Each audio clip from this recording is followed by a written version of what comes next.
Would you like to accelerate your career and reach your full potential in just minutes a day? Welcome to the LEADx Show with New York Times bestselling author and Inc. 500 entrepreneur, Kevin Cruz.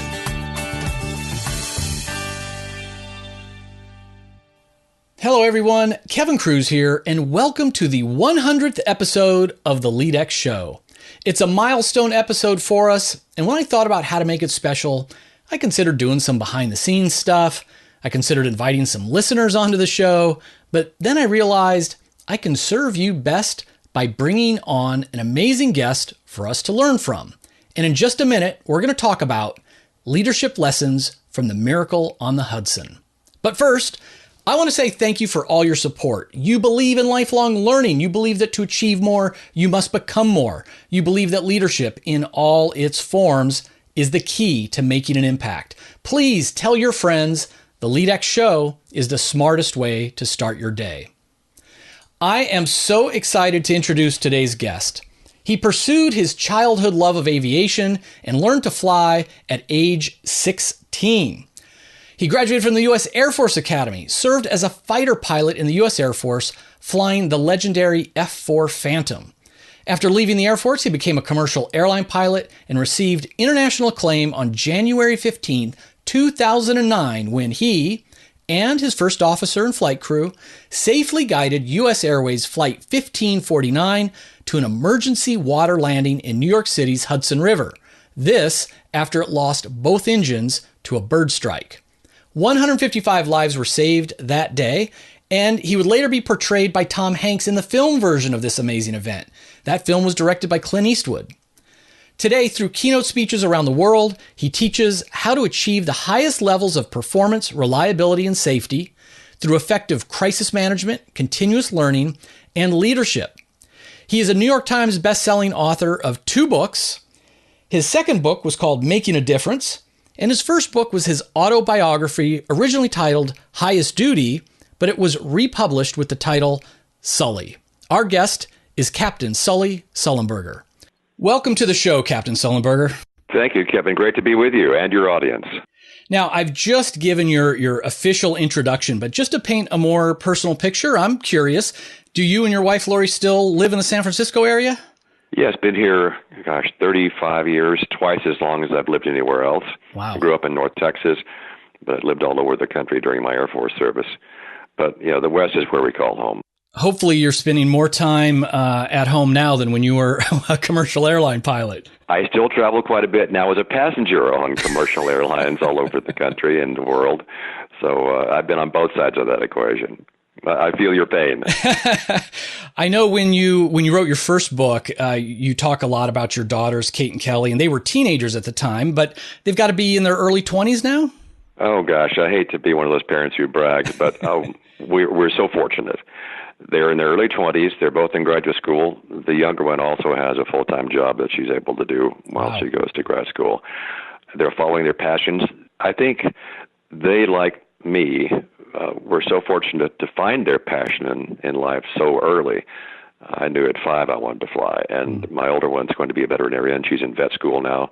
Always had that dream, and she's well on her way to achieving it, and it's hard, as you can imagine, but she's making the grade and the grades.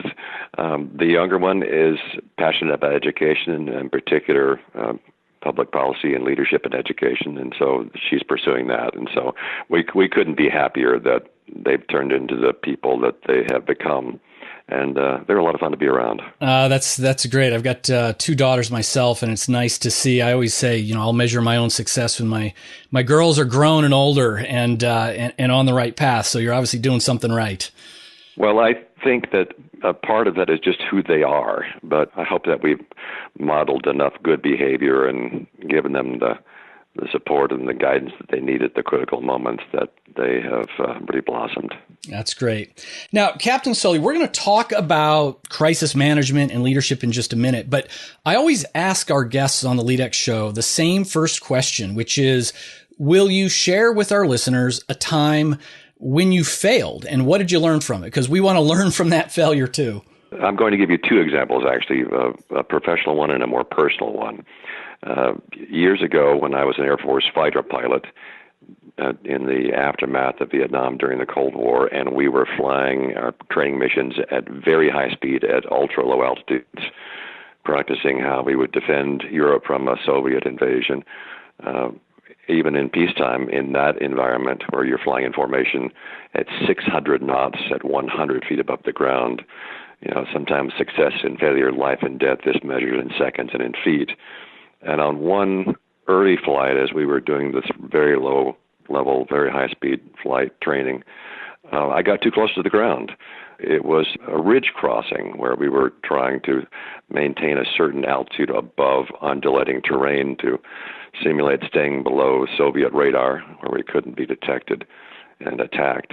And in crossing the ridge line, I didn't realize that the terrain behind the ridge was higher than the terrain in front of the ridge. It was a potentially fatal miscalculation. I had rolled inverted to pull back down the backside of the hill, and I had to push back up into the sky to keep the airplane from colliding with the ground because I didn't have enough altitude to complete the maneuver as intended originally. When we got back from the flight, I told my navigator, the backseater in the F4, what had happened, why I'd made that mistake, and what I was going to do to change my flying technique in the future. I said, Gordon, I'm sorry, I almost killed us today, but I promise it won't happen again, and this is why. And so I took responsibility for it, and that was something that really taught me about the need to remain vigilant, no matter how proficient you become, no matter how much experience you have, but you may suddenly face something unexpected. And that was a lesson I carried throughout my professional career. And in my personal life, I think, every once in a while in my relationship with my wife and my family, there are times that I'm not the person I want to be, that they need me to be. And, I take that to heart. And just like in my professional life, I know that my wife and my family love and respect me enough to tell me the unvarnished truth when things aren't working out. And then I make course corrections and maintain a better personal relationship with them. And that's something that's ongoing. Both of those are great reminders for us. Now, I read your book, Sully, of course, as part of the background for this interview. And LEADx listeners, I'm not going to lie. I thought I was going to skim all of the boring parts until I got to the forced landing. But to my surprise, I'm not just saying this, great book, even if you took out the 208 seconds. I teared up, Captain Sully, as you were talking about what it was like adopting your daughters. I got some practical relationship advice as you talked about, being an introvert, a man of few words, as your wife has described you, and how you've learned to kind of save stuff up to share with Lori. And it was interesting and shocking to hear about the insider account of what it's like to be a commercial airline pilot. Because before I read your book, I assumed that the pilots up there, when I'm flying every week, I would think most of them are 20-year military veterans, already got that pension. They were flying in the Air Force, that they're making $250,000 a year, plus all the union benefits. And yes, they're on the road a lot, but I thought it was a fairly comfortable job. And then I read about your book and it didn't seem that way. So tell us, what's the reality of being a commercial airline pilot these days? Well, like many industries, it's cyclical. And, in the 60s and the 70s, it was a pretty good job and we had good benefits and pay. But starting with the deregulation of schedules and fares with the 1978 deregulation of the airlines, this economic tsunami of change began gradually at first, and then certainly by the early 2000s, and certainly after the 2001 September 11th terror attacks and subsequent downturn in flying, hit to the economy, multiple airline bankruptcies. We had SARS, 2 wars, the dot-com bust. All that together was a huge hit to the airlines and, of course, then consequently to airline employees. And we took huge pay cuts. I took a 40% pay cut in the early 2000s. Our first officer on the Hudson River flight, Jeff Skiles, because he was forced from the captain seat into the first officer seat and then took the pay cut on top of it, lost about half his pay. Wow. Almost every airline employee in the country has lost their pensions and replaced by a PBGC guarantee, pennies on the dollar, with later in life with little time to make it up. I'll never be able to make up everything we lost. So we were the working wounded. We had been folded, spindled, and mutilated. And so the big challenge in terms of leadership every week as a captain, when I would fly with people, many of whom at a large airline I'd never met before because there were so many pilots and flight attendants, and we fly with different people all the time. It was a real challenge to motivate them, to remind them not only what to do and how to do it, but why we must do what we do, especially in such a safety-critical industry, and for whom we owe this dedication, of course, our passengers. And so every week, part of what we would do is, after the introductions are made, try to align goals and try to convince people that we needed to work together as a team. And that was something that was very dear to my heart and I had worked on for many decades. In fact, years ago at the airline, I helped to implement at my airline, to develop, implement, and then teach the very first such team-building leadership course at my airline. I taught the very first one. And you're on the leading edge of change and culture change when you have to try to convince the Pilot Union Safety Committee that a safety initiative is a good idea, and not just a threat to pilots' authority or autonomy. But these were human skills that we would be able to teach them that would give them greater abilities and help them be better and more effective leaders. And so we did. We changed the cockpit culture from the old days where it was autocratic and arrogant and people didn't listen to each other and didn't build a team, and the accident rate reflected that, to now where we teach them how to take a team of experts and create an expert team, and those are different skills. And so those are the kinds of things I've done throughout my career and I've cared about. And now, as a result of the famous flight, I've proven in the most dramatic way possible that all these things I worked on for so long really work in the real world, even in the most extreme emergency.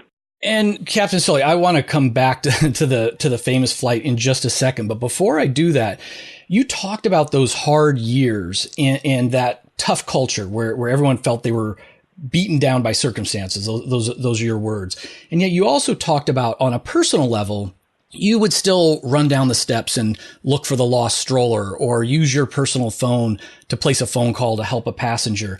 And I think there's a lot of listeners out there who say, look, I want to do the right thing. I do care. It's not that I'm resistant to change, but I'm so beaten down by change after change after change, they start to give up. So what kept you personally motivated to help those individual passengers when so many others just kind of gave up on the system? Well, injustice just makes me mad. It just flat pisses me off, and it always has. And I didn't want to be a bystander. I talk about this in the book, showing up for life. I knew that throughout my life, I knew that whether you got a big job and a fancy title or not, whatever your station in life is, whatever you're doing, there is some sphere of influence that you can control. Even though we get overwhelmed by the enormity and the complexity of the problems and issues in life, sometimes it feels like we're trying to empty the ocean with a teaspoon. There is something in some part of our lives, of our world, that we can control. And when we choose to try to make our little part of the world better, and it's a choice that we have to make every single day, we can make a difference. And so when I would go to work, I wouldn't just go through the motions and just try to survive, just try to endure. I would try to get some personal satisfaction out of having done a good job, a personal satisfaction out of having helped one person, looking for opportunities to do something that was worthwhile. And when you do that, then that goes a long way toward providing a life that then has a purpose. And when you can derive satisfaction and purpose and perhaps meaning from what you do every day, it just doesn't get any better than that. And so I would try to make my little part of the world, and especially as captain, when I was the leader of the team and I was by federal statute, responsible for every aspect of the safety of the flight from start to finish, then I had the authority to make things right. It was my job every time I went to work on a 4-day trip of flights to try to make each of those flights, safe, comfortable, efficient, right, just, good. Pick a word. Right. And when I could do that, then it gave me, professional satisfaction. It was my way of fighting back, my way of resisting the inequities of the world. And it's a good reminder that in leadership, we have to lead ourselves first. And so even in a system or as part of an organization where things aren't quite as we would desire, we still, like you said, go back to personal meaning, personal purpose and mission, and control what we can control. And it is a two-sided coin. I talk about this in the first book also, that sometimes if you go too far out of your way, if you go too far out of the normal bounds of your position, your job, then at some point you are engaged in enabling behavior. And in an organization, a company, for example, that always uses the cheapest subcontractors, right, and they do the least training, and they don't devote the right resources to certain functions, and they don't hire enough staff. If you're constantly spending your entire day compensating for the inadequacies of the system, you allow it to continue. So I had to pick and choose my battles and try to fight the system from within to make sure that they had hired enough staff, to make sure they had done enough training, to make sure they had devoted enough resources to do the job properly, so that we weren't being distracted from being pilots all the time, trying to do everything else that wasn't being done. But we had to do what we could. Right. So let's talk about January 15th, 2009. You're flying an Airbus 320.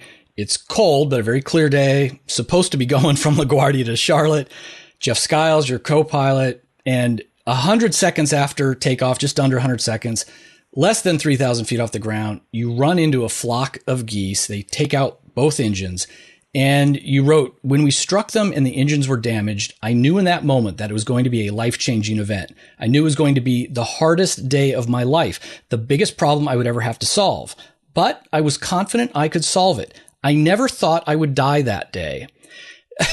Captain Sully, that jumps out at me because I have a feeling there were 154 other people on that flight that thought they might die that day. So how could you be so confident at that moment? Well, the other 154 people on the airplane, the crew had their jobs to do, and First Officer Jeff Skiles certainly did, and he was my partner throughout this whole episode. I couldn't have done it without him. In fact, had he been a lot less experienced, had he not had the 20,000 hours of flying time that he has like I do, had he not been a captain before and understood how to collaborate with me wordlessly by knowing his roles and responsibilities so well, because we didn't have time in those 208 seconds to have a conversation about what had happened. I didn't have time to direct his every action. The passengers, of course, didn't know the full story. They weren't in control. They weren't experts at this profession. But I was, and Jeff was. And so even though we'd never trained for this, even though it was a novel event that we had never anticipated, we took what we did know, adapted it, and very quickly applied it to solve this novel problem. So I had to very quickly come up with a paradigm of how to solve even this problem. And the startle effect was huge, especially after almost 30 years of routine airline flying where we worked so hard never to be surprised by anything. And I'd never been so challenged in an airplane for 42 years that I doubted the outcome. But this was very different, and it happened so suddenly, it was shocking. So the first thing we had to do was to force calm on ourselves, to have the mental discipline to compartmentalize and focus clearly on the few most important tasks at hand, and then have the discipline to ignore everything we didn't have time to do as being only distractions. So we boiled the problem down to the essential essence, and then began to solve it one at a time until finally we'd solve each problem at the very end.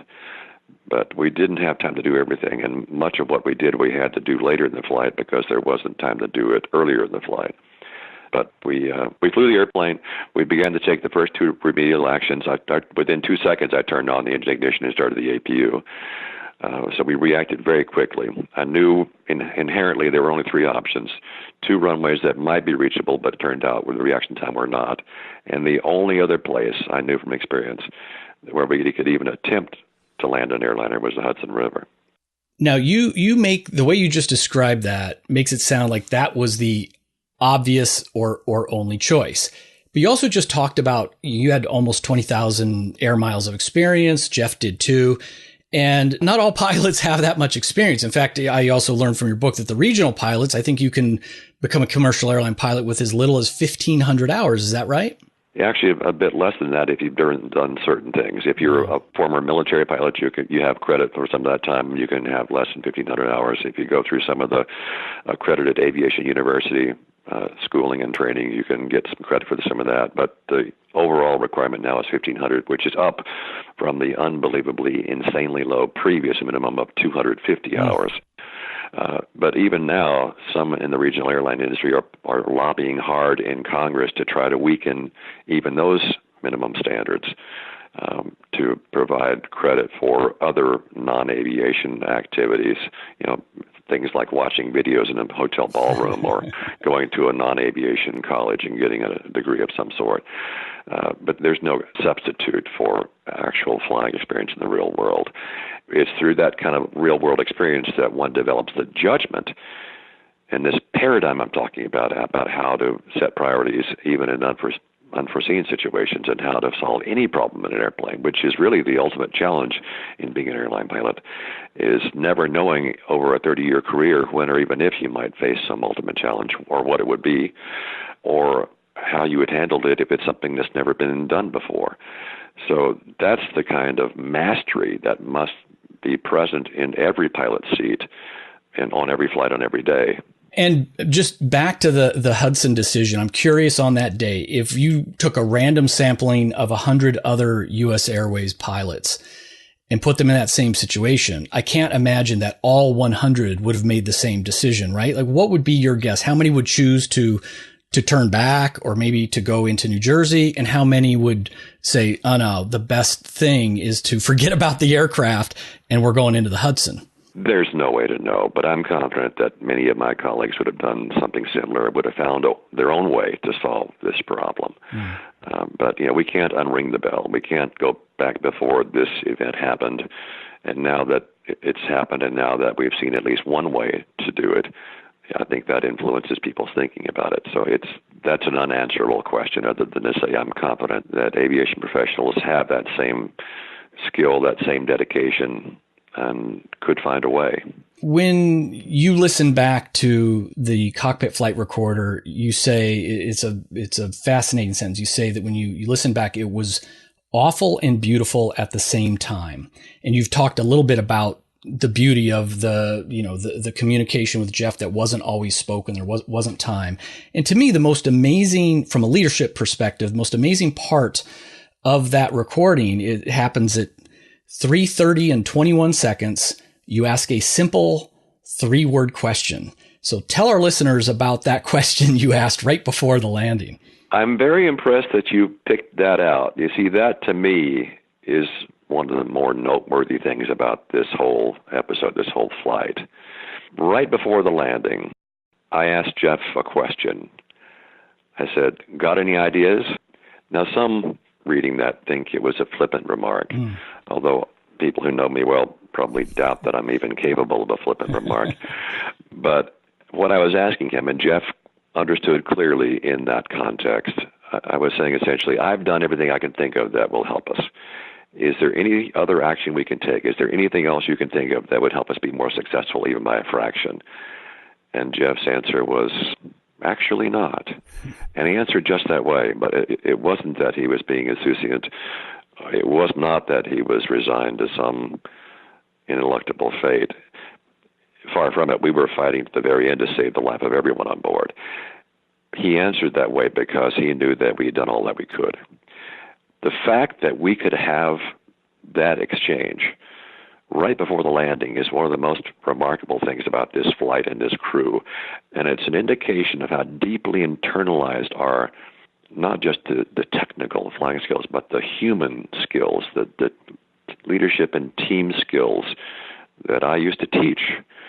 To use all of your resources to ask everyone involved if there's time, what are your thoughts? What can we do to make this better? What can we do to solve this problem? To innovate, to not just rely upon my own thoughts, my own experience, but to draw upon his as well. And LEADx listeners, this will be a consistent, a familiar theme, but this is a simple but game-changing question. Got any ideas? We can't just assume that because we have an open door policy, people are going to feel comfortable coming in. How many lives could be saved? How many hospital infections could be eliminated if nurses felt comfortable telling the doctor, hey, you forgot to wash your hands? How many lives could be saved when the doctors are willing to ask their colleagues and others around, do you have any ideas? And, even in just more routine day-to-day events, we need to remember if we want to really focus on the mission, that means we got to take our ego aside and proactively seek out ideas from others. And that's what I found so amazing about that piece right there.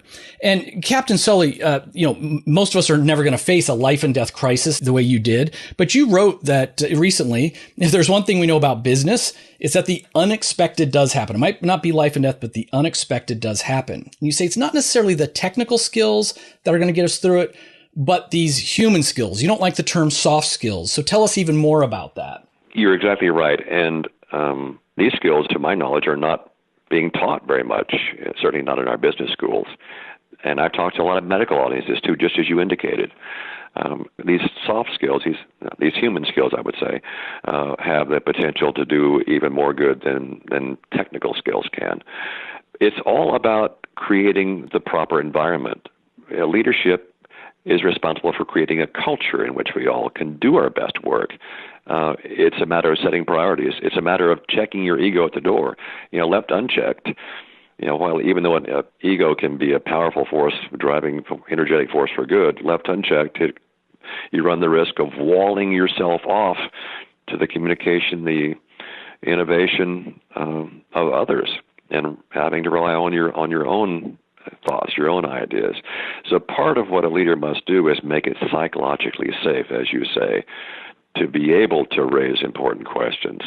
And leaders must make sure that we understand how to convince those we work with and who work for us that we not only need to hear the unvarnished truth, we want to hear the unvarnished truth. So we really need to change our idea of the nature of news in our organizations.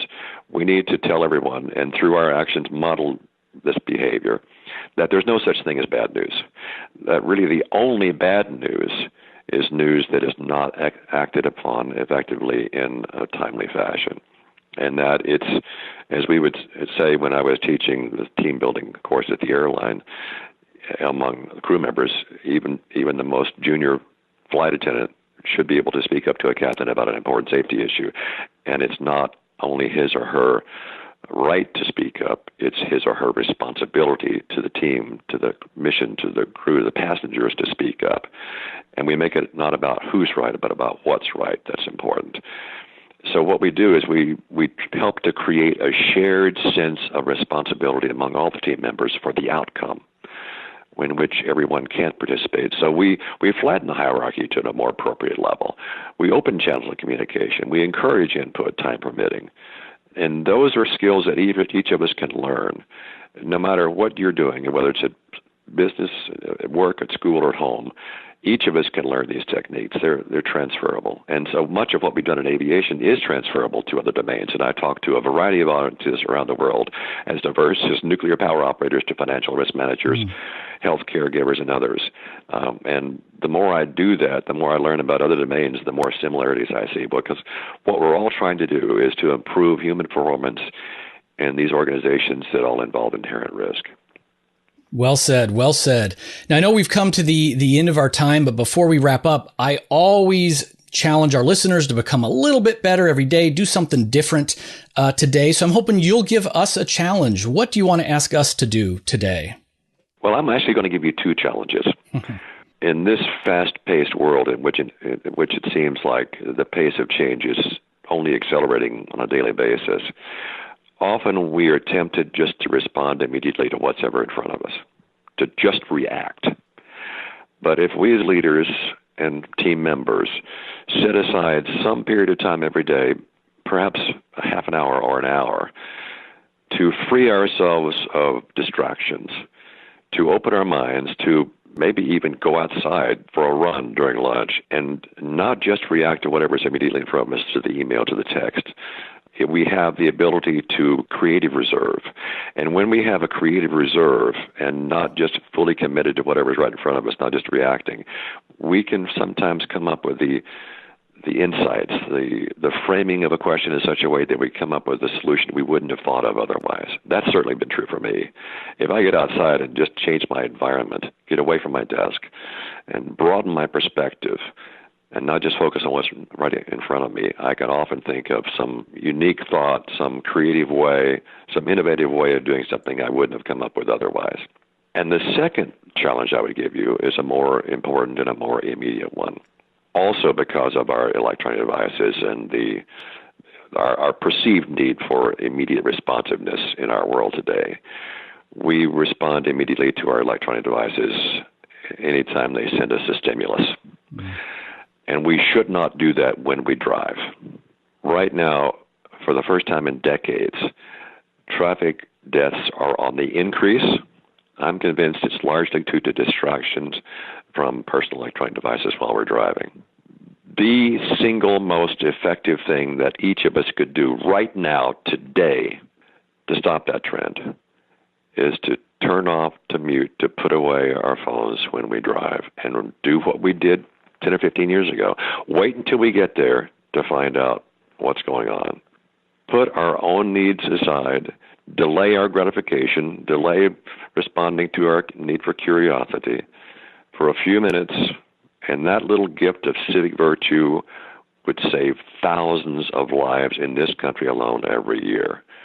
We don't have the right to put others at unnecessary risk for our own convenience. It's a civic duty not to do that. Powerful safety message to end the show on.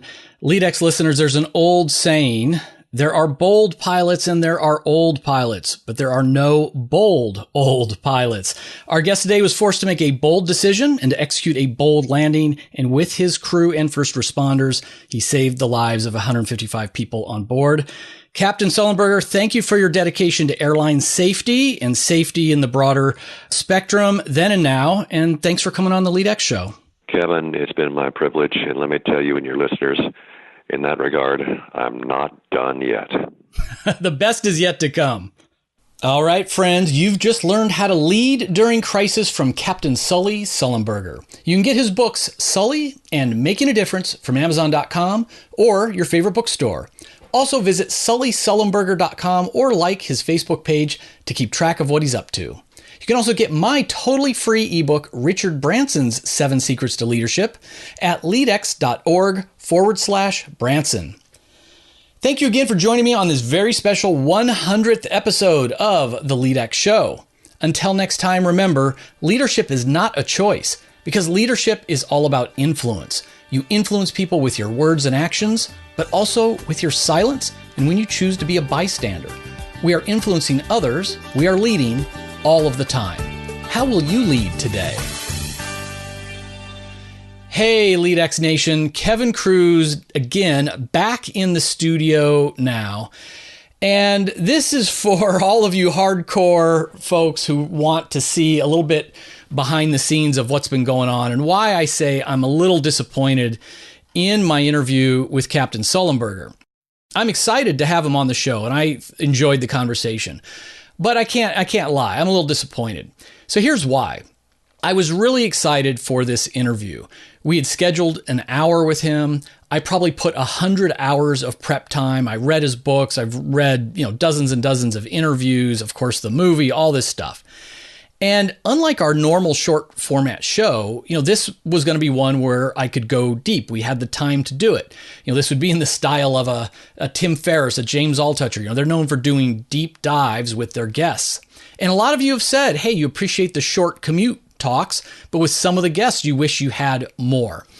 And a lot of you also from our Facebook ambassador group, that's our VIP group, you gave me questions to ask them. I thought they were good questions. So my goal was to cover new ground. And if you go Google Sully, you will see in interviews, in his media appearances, he's pretty much giving the same answers to the same questions, and he's giving the same stories. Now, there's nothing wrong with this. I mean, I do similar things. Whenever you've been sort of media trained, you're taught that you can pretty much ignore the question that was asked, or at least you can pivot off of it to then make whatever point you want to make, to say whatever you want to say. And so speakers, authors, etc., you tend to use the questions to go into your material that you've already prepared. You're not ready, nor are you really interested usually in covering new ground or something. You're just banging out interview after interview, and you're going to your known material. And I wanted to talk about the miracle landing, but I thought this was a chance for us to get to know Sully in a way that he hasn't revealed, more about his personal background, more career stuff.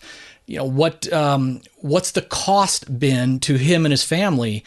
This fame obviously has brought a lot of opportunity, but what has the cost been? I'm curious about his journey into becoming a very good, successful professional speaker. He's now doing all kinds of cool work on automation in the automobile industry, and he's doing all this safety consultation. I found out in the research that very few of the safety recommendations that were made after that flight, the Miracle on the Hudson, very few of them have actually been implemented. Most have not. So I wanted to ask him, if he could wave a magic wand and just make one change to improve the safety of commercial airlines, what would it be? I mean, I'm dying to know that. Like, what do we need to change next to make flying more safe than it is? Anyway, so what happens is we get on the phone, and the first thing I do is I confirm the amount of time, that we have for the interview. And he tells me we only have 20 minutes. So my head just about popped off. And I said, Captain Sullenberger, I said, I need more time than that. Like, what's the most you can give me? And he says, well, we can go 30. And then I told him, I gave him a heads up that I was going to ask him about a failure and a challenge question at the end. And we burned, probably 5 minutes as he wanted to talk about those questions and his answers, and he thought about it. And meanwhile, I'm just, getting itchy in my chair. Like, I just see the minutes ticking away. I'm getting less and less time to interview him. So I made the decision. Normally I read the intro, all that preamble stuff, and the guest is waiting. It takes me about a minute, and they just hang out there quietly. And I like doing that because it kind of pumps me up, gets me in the right psychology. And I think them listening into my, energy and that it's the smartest way to start the day, what we're about. I think that gives them a little flavor for the show. It gets them ready to dive in and answer. It's not like a cold start. And so for the first time, I just made the decision on the fly. I said, all right, I'll read your intro and everything later. I want to use our minutes for the interview. And it was a cold start. I don't know if you could hear it. I certainly can hear it. And, I started by asking him, about where he and his wife live and about his daughters, both because I wanted to, build a little rapport. I wanted to throw some softballs out there. And, I wanted to let him know this isn't going to be his normal tell me about the 208 seconds interview. It was going to be different. And I felt that he was a little uncomfortable, or he, wasn't, he seemed off on his answer a little bit. I could just tell we were off on the wrong foot. And I went with another off question about, I was fascinated by how little money pilots make. New pilots now will make $25,000 a year, $30,000 a year. Sully, in his book, talks about he was getting ready to go bankrupt. He had property, and they owed money on it, and he was going to have to sell his house. And I wanted him to talk about this financial pressure that he was under that day, and he didn't go there. He mentioned that pilots have to buy their own meals. Like, they don't get meals from first class. They can't eat the food of the passengers. They have to buy their own food and bring it on. That blows my mind. Like, that is ridiculous. So I wanted to talk to him a little bit about the career stuff, the industry stuff. But when I asked him about it, he pivoted to a whole different story that he's, told over and over again that he was comfortable with. So my questions weren't leading to the answers I was trying to get at. A good interviewer, it's okay to, ask legitimately new questions, but often it's like being a lawyer. You don't ask a question unless you know the answer. I've consumed a ton of material, and I've picked little pieces that I think will be most valuable for you, most helpful, most interesting for the audience. So I craft questions to then elicit this content. But he wasn't taking it. He wasn't taking the bait. He would just answer something else. So anyway, I tried to get him, and I knew this was going to be a question that he probably wouldn't answer. But to me, I asked him about, look, you take an average 100 pilots on that day. not all of them are going to choose to land in the Hudson River. Some are going to try to make it back to the home airport, LaGuardia, and some are going to try to make it to Teterboro over in New Jersey. And I'm legitimately curious, like what percentage of the pilots would have chosen the Hudson?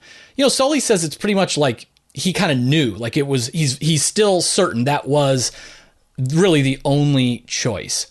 And I'm not doubting that decision. I think he said something about second guessing or turning back, and I wasn't second guessing his decision.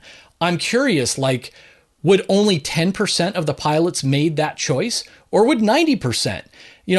That's a big difference. And I think it would have put his decision to land in the Hudson into better context. Is it an easy decision or is it a really unusual decision? But he wouldn't answer it.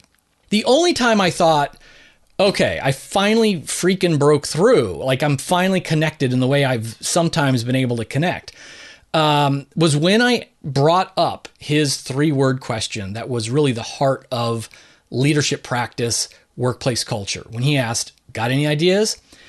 And he seemed legitimately like taken aback that I pulled that out. He seemed impressed by that. And he went on to give a good answer about it, really good answer. We had a little bit of a back and forth. And of course, that was almost the end of the interview. Looking back, again, hindsight being 2020, if I had started there, if I had sort of shown him, like, I've done my homework, I did my research, I understand culture and communication and leadership, and here's where I'm going to start, I think the rest of the interview would have gone a lot better. Maybe he would have, given me more on some of that other personal stuff. Maybe I would have earned the right to ask and get an answer to that question about what percentage of people would choose the Hudson. I don't know. But anyway, look, it was an honor to have Sully on the show. I'm so grateful for him making the time. I learned some things. I thought it was a good interview. I learned a lot from the research. I'm just disappointed because I thought I had an hour. And if I had the full hour, we would have had so much more great and original content and material. And we don't have that. But maybe I can invite him back again the next time he's promoting something or doing a book. I don't view it as a failure. I view it as a good interview with a lot of lessons learned. This experience definitely will make me a better interviewer and better prepared to handle things like short time segments when we get other high-profile guests. That's it. That's the behind the scenes director's cut for episode 100. Thanks for all your support. I'm looking forward to another great 100 episodes. We are getting more and more unique guests. I'm getting better at my job, and the LEADx Nation is building. Who could ask for anything more? Until next time, remember, you know it, we are all leaders all of the time.